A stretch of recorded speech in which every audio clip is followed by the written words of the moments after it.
के रख देता। 750 साल पुरानी मुगलों की जड़ा पुट के रख देती। उत्थे मेरे बाबा बंदा सिंह जी बहादुर जी ने फतेह पाई ते गुरु लाला का सत्कार किया। सत श्री अकाल। गुरु लाला नो देखो जदों उन्होंने चिखा ते पाना सी तद भी कितनी कठोर आकम ने रखी।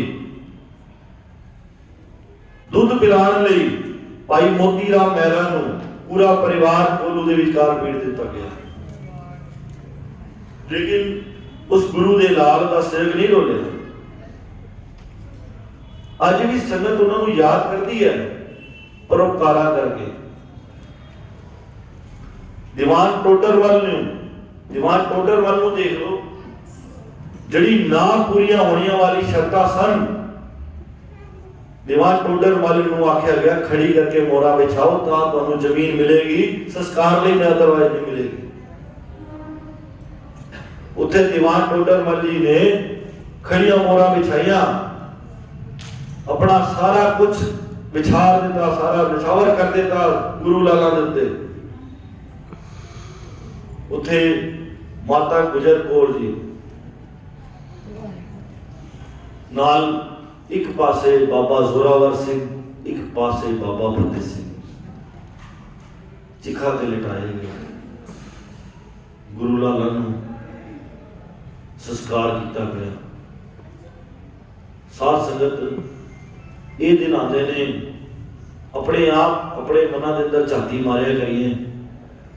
साडे कोल वो कोई कारण नहीं होने चाहिए जिहड़े साडे गुरु दे लाला दे यादगार दे विचकार सानू राह भटकाते हैं। कदे भी उन्हां राहां तो भटकना नहीं चाहिए। हमेशा याद रखनी चाहिए है अपने गुरु दे लाला दे इतिहास को। हर साल गुरपुरबां नूं मनाइए। जिथे असी गुरपुरब मनाने आ उत्थे धन धन सैयद श्री गुरु ग्रंथ साहिब जी नूं भी मनाना करिए। गुरपुरब बतेरे मनाए पर गुरु नहीं मना सके। गुरु क्यों नहीं मना सके? गुरु मनाने लई अपने अंदर दी झात मारीए कि साडे अंदर की कमियां ने। जिस दिन खालसा जी अपनी कमियां दूर कर लेतियां, मैं आपदा छोटा जिहा दास हाँ, जिन्हें को बोल मैं आप बोले बोलते हुए अनेक प्रकार दी भुलां कीतियां होणियां ने।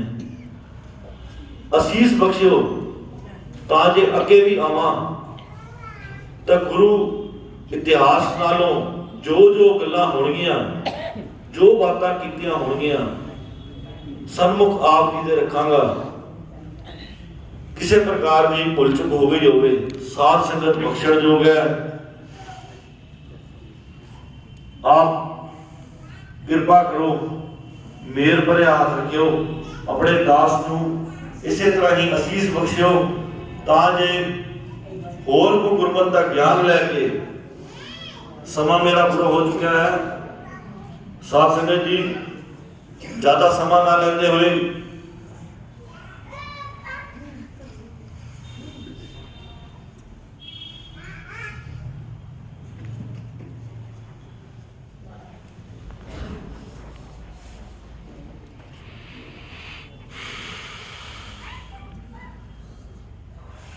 आओ। मेरे वीर जी कह रहे हैं कुछ 10-15 मिनट होर लाने ने तो गुरु इतिहास नाल थोड़ी जी साझ होर पाइए। धन गुरु तेग बहादुर साहब जी का भी शहादत का ध्याड़ा बीत्या। आओ उन्होंने इतिहास नाल भी कुछ नतमस्तक हुई है। गुरु तेग बहादुर साहब जी कहते कर नो निधि आवे ताए सब थाई होए सहाय। धन गुरु तेग बहादुर साहब जी का जिथे किथे सिख याद किया, थां थां ते मेरे गुरु तेग बहादुर साहब जी सिमरे। जिथे जिथे सिमरिया सारिया ने थां थां ते जाके गुरु तेग बहादुर साहब जी ने उस सिख नूं वाजिया। ਭਾਈ ਬਿਲਾਕੀ ਜੀ ਦੀ ਪੂਜਨੀਕ ਮਾਤਾ, ਭਾਈ ਬਿਲਾਕੀ ਜੀ ਦੀ ਪੂਜਨੀਕ ਮਾਤਾ ਜੀ ਅਸਾਮ ਦੀ ਧਰਤੀ ਤੇ ਰਹਿੰਦੇ ਸਨ। ਅਸਾਮ ਦੀ ਧਰਤੀ ਤੇ ਰਹਿੰਦਿਆਂ ਉਹਨਾਂ ਨੇ ਚੇਤੇ ਕਰਨਾ, ਰੋਜ਼ ਉਹਨਾਂ ਦਾ ਨੇਮ ਹੁੰਦਾ ਸੀ ਕਿ ਬਾਣੀ ਵਿੱਚ ਕੇ ਪੜ੍ਹਦੇ ਸਨ। ਵਿੱਚ ਕੇ ਬਾਣੀ ਨੂੰ ਪੜ੍ਹਨਾ, ਜਦੋਂ ਬਾਣੀ ਪੜ੍ਹਨੀ ਤਾਂ ਉਸ ਸਮੇਂ ਕੋਈ ਹੋਰ ਕਾਰਜ ਨਹੀਂ ਕਰਨਾ। ਇੱਥੇ ਸਾਨੂੰ ਚੇਤਨਾ ਮਿਲਦੀ ਹੈ ਕਿ ਜਦੋਂ ਵੀ ਅਸੀਂ ਪਾਠ ਪੜ੍ਹਦੇ ਹਾਂ, ਬਾਣੀ ਪੜ੍ਹਦੇ ਹਾਂ, ਤੇ ਇੱਕ ਤੁਕ ਸਾਡੀ ਮੂੰਹ 'ਚ ਹੁੰਦੀ ਹੈ ਤੇ ਦੂਜੀ ਤੁਕ ਨਾਲ ਅਸੀਂ ਮੂੰਹ ਨਾਲ ਗੱਲਾਂ ਕਰਦੇ ਹਾਂ। ਇੱਥੇ ਸਾਨੂੰ ਸੁਚੇਤ ਹੋਣਾ ਪੈਂਦਾ ਹੈ। ਸਾਧ ਸੰਗਤ ਜੀ, ਉਹ ਪੂਜਨੀਕ ਮਾਤਾ ਭਾਈ ਬਿਲਾਕੀ ਜੀ ਦੀ, ਉਹਨਾਂ ਨੇ ਰੋਜ਼ ਆਸਣ ਵਿਛਾਣਾ, ਆਸਣ ਵਿਛਾ ਕੇ ਔਰ ਬਾਣੀ ਪੜ੍ਹਨੇ ਵਿੱਚ ਜੁੜ ਜਾਣਾ। ਉੱਥੇ ਉਹਨਾਂ ਨੂੰ ਦੇਖਣ ਵਾਲੇ ਲੋਕ ਕਹਿੰਦੇ ਸਨ, ਮਾਤਾ ਜੀ ਤੁਸੀਂ ਰੋਜ਼ ਆਸਣ ਵਿਛਾਉਂਦੇ ਹੋ, ਫਿਰ ਬਾਣੀ ਜੁੜ ਜਾਂਦੇ ਹੋ, ਤੇ ਕਿਹਨੂੰ ਚੇਤੇ ਕਰਦੇ ਹੋ? ਕਹਿੰਦੇ ਮੈਂ ਗੁਰੂ ਤੇਗ ਬਹਾਦਰ ਸਾਹਿਬ ਜੀ ਨੂੰ ਚੇਤੇ ਕਰਦੀ ਹਾਂ, ਉਹਨਾਂ ਨੂੰ ਭਿੱਜ ਕੇ ਚੇਤੇ ਕਰਕੇ ਉਹ ਬਾਣੀ ਪੜ੍ਹਦੀ ਹਾਂ। ਮੇਰੇ ਮਨ ਦਾ ਵਿਚਾਰ ਹੈ, ਮੇਰੇ ਮਨ ਦੇ ਅੰਦਰ ਭਾਵਨਾ ਹੈ ਕਿ ਮੈਨੂੰ ਪਤਾ ਹੈ ਇੱਕ ਦਿਨ ਗੁਰੂ ਤੇਗ ਬਹਾਦਰ ਸਾਹਿਬ ਮੇਰੇ ਕੋਲ ਆਣਗੇ ਤੇ ਮੈਂ ਬਾਣੀ ਸਤਿ ਸ਼੍ਰੀ ਅਕਾਲ। ਮੈਂ ਬਾਣੀ ਪੜ੍ਹਦੀ ਹੋਵਾਂ ਤੇ ਗੁਰੂ ਸਾਹਿਬ ਆਉਣ ਤੇ ਮੇਰੀ ਬਾਣੀ ਪੜ੍ਹਦੇ ਵਿਗੜ ਨਾ ਪਵੇ। ਇਸ ਕਰਕੇ ਮੈਂ ਚਾਹੁੰਦੀ ਹਾਂ ਕਿ ਮੈਂ ਆਸਨ ਪਹਿਲਾਂ ਵਿਛਾ ਕੇ ਬੈਠਦੀ ਹਾਂ ਕਿ ਗੁਰੂ ਸਾਹਿਬ ਆਉਣ, ਮੈਂ ਬਾਣੀ ਪੜ੍ਹਦੀ ਹੋਵਾਂ ਤੇ ਗੁਰੂ ਸਾਹਿਬ ਆ ਕੇ ਉਸ ਆਸਣ ਤੇ ਵਿਰਾਜਮਾਨ ਹੋਣ। ਇਹ ਭਾਵਨਾ ਸੀ, ਮਾਤਾ ਜੀ ਦੀ ਭਾਵਨਾ ਸੀ। ਔਰ ਕਹਿੰਦੇ ਜਿੱਥੇ ਭਾਵਨਾ ਆਉਂਦੀ ਉੱਥੇ ਫਲ ਲੱਗਦਾ, ਫਲ ਲੱਗਦਾ ਹੀ ਉੱਥੇ ਹੈ। ਅਸੀਂ ਆਪਣੇ ਮਨ ਨੂੰ ਝਾਤੀ ਮਾਰੀਏ, ਕਿੰਨੀਆਂ ਅਰਦਾਸਾਂ ਕਰਦੇ ਹਾਂ ਅਸੀਂ। ਕਹਿੰਦੇ ਜੋ ਨਰ ਦੁੱਖ ਮੈਂ ਦੁੱਖ ਨਹੀਂ ਮਾਨੈ, ਸੁਖ ਸਨੇ ਔਰ ਭੈ ਨਹੀਂ ਜਾ ਕੇ ਕੰਚਨ ਮਾਟੀ ਮਾਨੈ। ਸਾਨੂੰ ਦੁੱਖ ਆਉਂਦਾ ਹੈ ਤਾਂ ਅਸੀਂ ਭੱਜਦੇ ਹਾਂ ਥਾਂ ਥਾਂ ਤੇ। ਅੱਜ ਕਿਸੇ ਨੇ ਕਹਿਤਾ ਜੀ ਫਲਾਣੇ ਬਾਬੇ ਕੋਲ ਚਲੋ ਜੀ, ਫਲਾਣਾ ਜੀ ਇਹ ਕਿਰਪਾ ਕਰੇਗਾ, ਉੱਥੇ ਭੱਜਦੇ ਹਾਂ, ਬਾਬਿਆਂ ਪਿੱਛੇ ਭੱਜਦੇ ਹਾਂ। ਜਿਹੜੇ ਹਾਜ਼ਰ ਨਾਜ਼ਰ ਬੈਠੇ ਨੇ ਉਹਨਾਂ ਦੇ ਸਨਮੁਖ ਹੋਈਏ, ਸਨਮੁਖ ਹੋ ਕੇ ਗੁਰੂ ਨੂੰ ਇੱਕ ਵਾਰ ਪ੍ਰਕਾਸ਼ ਕਰਕੇ ਅੰਦਰੋਂ ਗਿਆਨ ਤਾਂ ਲਈਏ ਕਿ ਗੁਰੂ ਕਹਿ ਕੀ ਰਿਹਾ। ਬਾਣੀ ਨੂੰ ਵਿਚਾਰਦੇ ਨਹੀਂ ਅਸੀਂ। ਫਿਰ ਕਹਿੰਦੇ ਜੋ ਨਰ ਦੁੱਖ ਮੈਂ ਦੁੱਖ ਨਹੀਂ ਮਾਨੈ, ਸੁਖ ਸਨੇ ਔਰ ਭੈ ਨਹੀਂ ਜਾ ਕੇ ਕੰਚਨ ਮਾਟੀ ਮਾਨੈ। ਮਾਤਾ ਜੀ ਰੋਜ਼ ਆਸਣ ਵਿਰਾਸਨ, ਉੱਥੇ ਮਾਤਾ ਜੀ ਦੀ ਭਾਵਨਾ ਲੱਗੀ। ਧੰਨ ਗੁਰੂ ਤੇਗ ਬਹਾਦਰ ਸਾਹਿਬ, ਮਾਤਾ ਜੀ ਇੱਕ ਦਿਨ ਪਾਠ ਕਰ ਰਹੇ ਸਨ ਤੇ ਆ ਕੇ ਗੁਰੂ ਤੇਗ ਬਹਾਦਰ ਸਾਹਿਬ ਉਸ ਆਸਣ ਤੇ ਵਿਰਾਜਮਾਨ ਹੋਏ। ਜਦੋਂ ਉਸ ਆਸਣ ਤੇ ਵਿਰਾਜਮਾਨ ਹੋਏ, ਉੱਥੇ ਕਹਿੰਦੇ ਗੁਰੂ ਤੇਗ ਬਹਾਦਰ ਸਾਹਿਬ ਜੀ ਨੇ ਮਾਤਾ ਜੀ ਦੇ ਘਰ ਕੁਝ ਕੁ ਸਮਾਂ ਬਿਤਾਇਆ। ਕਾਫੀ ਸਮਾਂ ਬਿਤਾਉਣ ਤੋਂ ਬਾਅਦ ਜਦੋਂ ਗੁਰੂ ਤੇਗ ਬਹਾਦਰ ਸਾਹਿਬ ਜੀ ਉੱਥੋਂ ਚਾਲੇ ਪਾਉਣ ਲੱਗੇ ਤੇ ਮਾਤਾ ਜੀ ਨੇ ਹੱਥ ਜੋੜ ਬੇਨਤੀ ਕੀਤੀ, ਗੁਰੂ ਤੇਗ ਬਹਾਦਰ ਜੀ ਮੇਰਾ ਮਨ ਕਰਦਾ ਹੈ, ਮੇਰਾ ਮਨ ਕਰਦਾ ਹੈ ਕਿ ਆਪ ਜੀ ਦੀ ਸੁੰਦਰ ਮੂਰਤ ਨੂੰ ਆਪਣੇ ਹਿਰਦੇ 'ਚ ਵਸਾਵਾਂ। ਇਸ ਮੂਰਤ ਨੂੰ ਮੈਂ ਰੋਜ਼ ਕਿਵੇਂ ਦੇਖਾਂਗੀ? ਮੈਂ ਤੁਹਾਡੇ ਕੋਲ ਆਗਿਆ ਮੰਗਦੀ ਹਾਂ, ਮੈਨੂੰ ਆਪਣਾ ਇੱਕ ਸੁੰਦਰ ਚਿੱਤਰ ਤਿਆਰ ਕਰ ਲੈਣ ਦਿਓ। ਗੁਰੂ ਸਾਹਿਬ ਨੇ ਆਖਿਆ, ਗੁਰੂ ਤੇਗ ਬਹਾਦਰ ਸਾਹਿਬ ਕਹਿਣ ਲੱਗੇ, ਮਾਤਾ ਸ਼ਬਦ ਨਾਲ ਜੁੜਨਾ ਕਰੋ, ਮੂਰਤ ਨਾਲ ਨਹੀਂ। ਮੂਰਤ ਨਾਲ ਨਹੀਂ ਜੁੜਨਾ, ਸ਼ਬਦ ਨਾਲ ਜੁੜੋ। ਉੱਥੇ ਕਹਿੰਦੇ ਜਦੋਂ ਮਾਤਾ ਜੀ ਨੂੰ ਫਿਰ ਭਾਵਨਾ ਬਣੀ, ਕਹਿਣ ਲੱਗੇ ਗੁਰੂ ਪਾਤਸ਼ਾਹ ਇਸ ਸਰੀਰ ਦਾ ਕੋਈ ਭਰੋਸਾ ਨਹੀਂ, ਸਰੀਰ ਦਾ ਕੋਈ ਭਰੋਸਾ ਨਹੀਂ। ਮੈਂ ਆਗਿਆ ਮੰਗਦੀ ਹਾਂ ਹੱਥ ਜੋੜ ਕੇ, ਤੁਸੀਂ ਮੈਨੂੰ ਆਪਣਾ ਚਿੱਤਰ ਬਣਾਉਣ ਦੀ ਆਗਿਆ ਬਖਸ਼ੋ। ਕਹਿੰਦੇ ਉੱਥੇ ਪ੍ਰੇਮ ਦੇ ਅੱਗੇ ਨੇਮ ਨੂੰ ਹਾਰਿਆ। ਗੁਰੂ ਤੇਗ ਬਹਾਦਰ ਸਾਹਿਬ ਜੀ ਨੇ ਇਜਾਜ਼ਤ ਦਿੱਤੀ ਤੇ ਗੁਰੂ ਤੇਗ ਬਹਾਦਰ ਸਾਹਿਬ ਜੀ ਦਾ ਚਿੱਤਰ ਬਣਾਉਣਾ ਸ਼ੁਰੂ ਹੋਇਆ। ਚਿੱਤਰਕਾਰ ਚਿੱਤਰ ਤਿਆਰ ਕਰ ਰਹੇ, ਬਣਾਉਣੇ ਦੀ ਪੂਰੀ ਤਿਆਰੀ ਕਰ ਰਹੇ। ਕਾਫੀ ਸਮਾਂ ਬੀਤ ਗਿਆ, ਕਾਫੀ ਦਿਨ ਬੀਤ ਗਏ। ਕਾਫੀ ਦਿਨ ਬੀਤਣ ਤੋਂ ਬਾਅਦ ਕਹਿਣ ਲੱਗਾ, ਕਹਿੰਦਾ ਸਰੀਰ ਦਾ ਤਾਂ ਸੰਪੂਰਨ ਚਿੱਤਰ ਬਣ ਗਿਆ ਹੈ, ਪਰ ਗੁਰੂ ਤੇਗ ਬਹਾਦਰ ਸਾਹਿਬ ਜੀ ਦਾ ਚਿਹਰੇ ਦਾ ਜ਼ਲਾਲ ਮੇਰੇ ਤੋਂ ਝੱਲਿਆ ਨਹੀਂ ਜਾਂਦਾ। ਸਰੀਰ ਸੰਪੂਰਨ ਬਣ ਗਿਆ ਪਰ ਚਿਹਰੇ ਦਾ ਚਿੱਤਰ ਬਣਾਇਆ ਨਹੀਂ ਬਣਦਾ। ਚਿਹਰੇ ਦਾ ਚਿੱਤਰ ਬਣਾਇਆ ਨਹੀਂ ਬਣਦਾ। ਤੁਸੀਂ ਦੱਸੋ, ਮੈਂ ਬਣਾ ਨਹੀਂ ਸਕਦਾ। ਉੱਥੇ ਕਹਿੰਦੇ ਨੇ ਪਹਿਲੇ ਰਹਿਬਰ ਨੇ ਗੁਰੂ ਤੇਗ ਬਹਾਦਰ ਸਾਹਿਬ, ਜਿਨ੍ਹਾਂ ਨੇ ਕਲਮ ਲੈ ਕੇ ਆਪਣਾ ਚਿੱਤਰ ਆਪ ਬਣਾਇਆ, ਆਪਣਾ ਚਿੱਤਰ ਆਪ ਤਿਆਰ ਕੀਤਾ। ਐਸੇ ਗੁਰੂ ਨੇ ਸਾਡੇ ਗੁਰੂ ਤੇਗ ਬਹਾਦਰ ਸਾਹਿਬ। ਉੱਥੇ ਜਦੋਂ ਚਿੱਤਰ ਤਿਆਰ ਕੀਤਾ, ਸਾਧ ਸੰਗਤ ਜੀ, ਇਤਿਹਾਸ ਕਹਿੰਦਾ ਹੈ ਉਹ ਜਿਹੜਾ ਚਿੱਤਰ ਗੁਰੂ ਤੇਗ ਬਹਾਦਰ ਸਾਹਿਬ ਜੀ ਨੇ ਆਪਣੇ ਹੱਥੀਂ ਬਣਾਇਆ, ਉਹ ਚਿੱਤਰ ਅੱਜ ਵੀ ਕਲਕੱਤਾ ਦੇ ਵਿਕਟੋਰੀਆ ਅਜਾਇਬ ਘਰ ਦੇ ਅੰਦਰ ਸਵਾਇਮਾਨ ਹੈ। ਕਦੇ ਉਸ ਸਾਈਡ ਜਾਓ ਤਾਂ ਉਸ ਚਿੱਤਰ ਦੇ ਦਰਸ਼ਨ ਕਰਨਾ, ਤਾਂ ਗੁਰੂ ਤੇਗ ਬਹਾਦਰ ਸਾਹਿਬ ਜੀ ਦਾ ਬਣਾਇਆ ਉਹ ਚਿੱਤਰ ਹੈ। ਉਹ ਜਿੱਥੇ ਜਿੱਥੇ ਗੁਰੂ ਤੇਗ ਬਹਾਦਰ ਸਾਹਿਬ ਜੀ ਨੂੰ ਸਿਮਰਿਆ ਜਾਂਦਾ ਹੈ, ਉੱਥੇ ਮੇਰੇ ਗੁਰੂ ਤੇਗ ਬਹਾਦਰ ਸਾਹਿਬ ਥਾਂ ਥਾਂ ਤੇ ਸਾਰਿਆਂ ਨੂੰ ਦਰਸ਼ਨ ਦਿੰਦੇ ਨੇ। ਅਸਾਮ ਦੀ ਧਰਤੀ ਦੇ ਉੱਤੇ ਦੇਖੋ, ਭਾਈ ਫੱਗੂ ਚੇਤੇ ਕਰਦਾ ਹੈ। ਇਹ ਉੱਚਾ ਦਰਵਾਜ਼ਾ ਬਣਾਇਆ, ਇਹਦਾ ਉੱਚਾ ਦਰਵਾਜ਼ਾ ਬਣਾਇਆ, ਬਾਹਰੀ ਖਿੜਕੀ ਬਣਾਈ। ਉੱਥੇ ਵੇਖਣ ਵਾਲਿਆਂ ਨੇ ਆਖਿਆ, ਭਾਈ ਫੱਗੂ ਇਹ ਉੱਚਾ ਦਰਵਾਜ਼ਾ ਕਿਸ ਲਈ ਬਣਾਇਆ?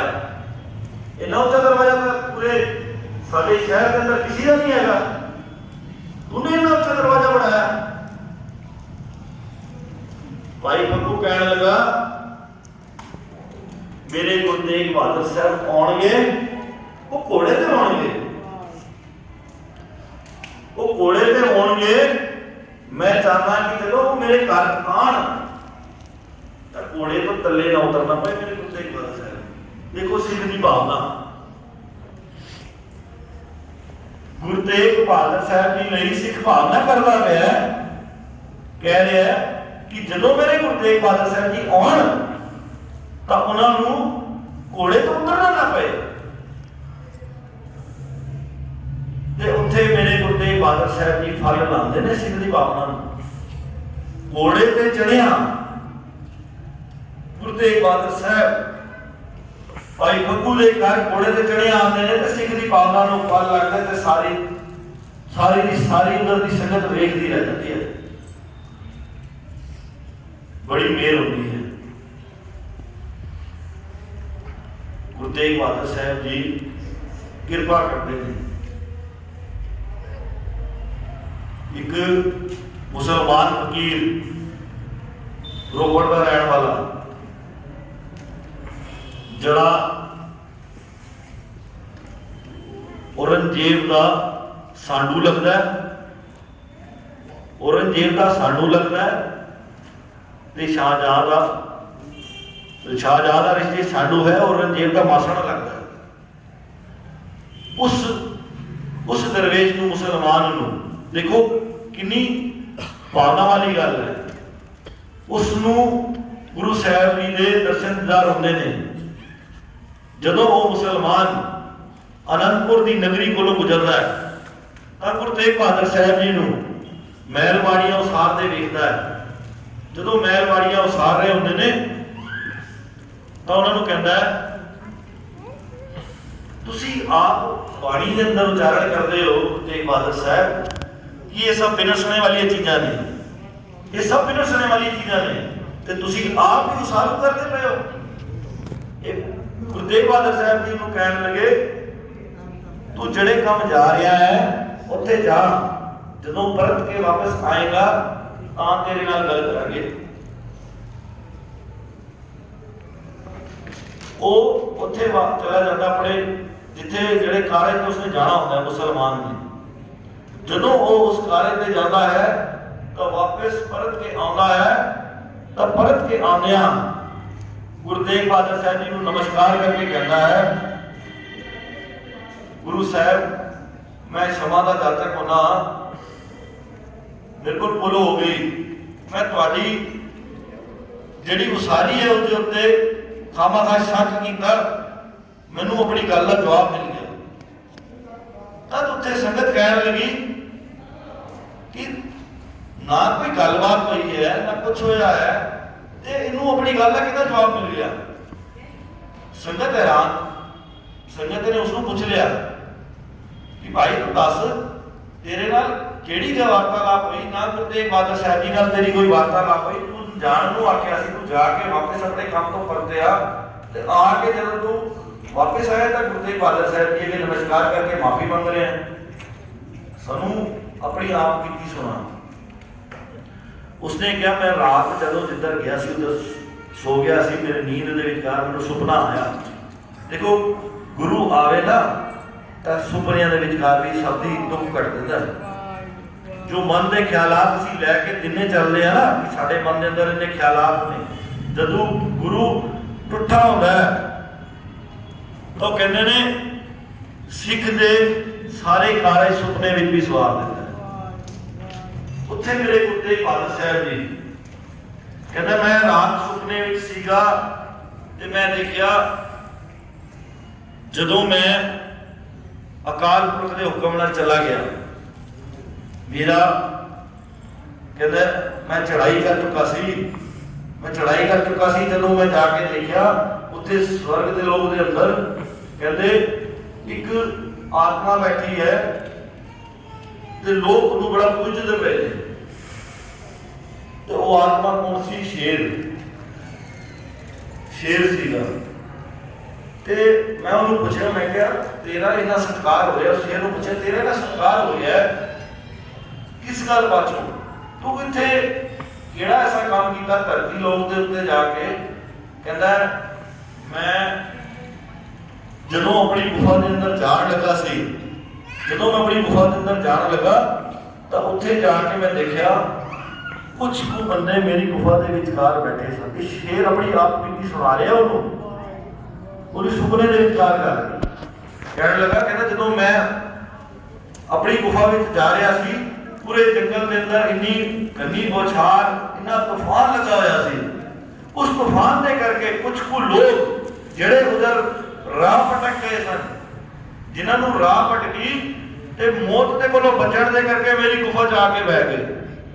ਜਦੋਂ ਉਹ ਗੁਫਾ ਦੇ ਵਿਚਕਾਰ ਆ ਕੇ ਬੈਠੇ ਤੇ ਬੈਠ ਦੇ ਨਾਲ ਜਦੋਂ ਮੈਂ ਆਪਣੀ ਗੁਫਾ ਦੇ ਅੰਦਰ ਜਾਣ ਲੱਗਾ ਤੇ ਮੈਂ ਉਹਨਾਂ ਦੀ ਆਪਸ ਵਿੱਚ ਗੱਲਬਾਤ ਸੁਣੀ ਤੇ ਉਹ ਆਪਸ ਵਿੱਚ ਗੱਲਬਾਤ ਕਰ ਰਹੇ ਸਨ ਕਿ ਬਾਹਰ ਬੜਾ ਝੱਖੜ ਲੱਗਾ ਹੈ, ਬਹੁਤ ਮੌਸਮ ਖਰਾਬ ਹੈ ਤੇ ਅਸੀਂ ਹੁਣ ਅਗਰ ਬਾਹਰ ਜਾਂਦੇ ਆ ਤਾਂ ਮੌਤ ਹੈ, ਜੇ ਅੰਦਰ ਬੈਠੇ ਆ ਤੇ ਸ਼ੇਰ ਦੀ ਗੁਫਾ ਦੇ ਅੰਦਰ ਬੈਠੇ ਆ, ਇੱਧਰ ਵੀ ਆਏਗਾ ਸ਼ੇਰ ਤਾਂ ਵੀ ਮੌਤ ਹੈ, ਬਾਹਰ ਜਾਂਦੇ ਆ ਤਾਂ ਵੀ ਮੌਤ ਹੈ, ਅੰਦਰ ਬੈਠੇ ਆ ਤਾਂ ਵੀ ਮੌਤ ਹੈ, ਕੋਈ ਨਹੀਂ ਅਕਾਲ ਪੁਰਖ ਨੂੰ ਚੇਤੇ ਕਰਦੇ ਆ।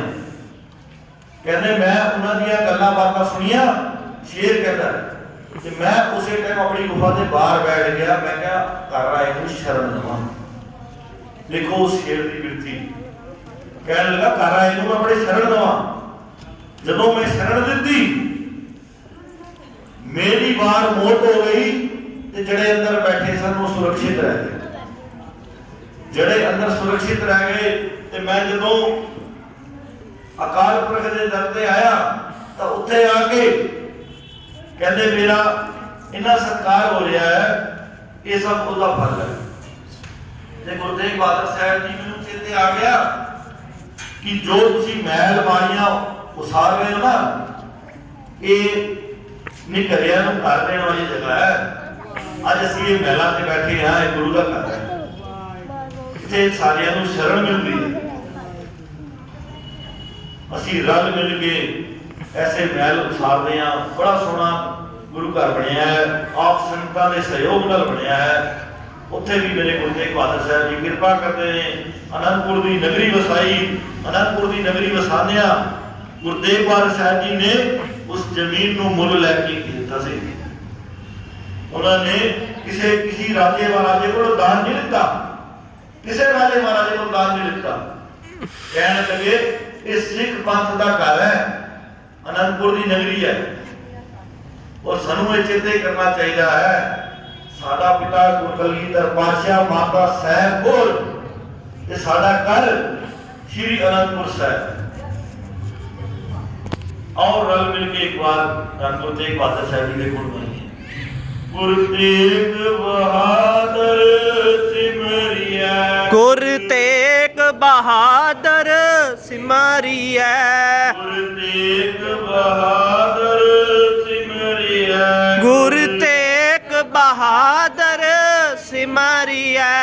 करनो नित आवे ताए कर, वैताए घर नानिद आवे ताए, सब नानिद आवे ताए, सब थाई होए सहाय, सब थाई होए सहाय। गुरु तेग बहादुर सिमरिया, गुरु दर सिमरिया, गुरु तेग बहादुर सिमरिया, गुरु तेग बहादुर सिमरिया।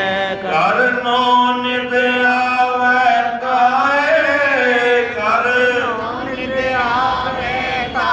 हे गुरु थाई होए सहाय, सब होए सहाय। गुरु तेग बहादुर सिमरिया, गुरु तेग बहादुर सिमरिया। गुरु जिन्नी को सेवा परवान करनी जी, भुला चुका की क्षमा करनी, गज गज के फतेह बुलाना जी, अपने पंथ के नाल जुड़े रहना, खालसा पंथ नूं होर चढ़दियां कलां बख्शना, फतेह की शान चुनानी जी। वाहिगुरू गुरु जी का खालसा, वाहिगुरु जी की फतेह।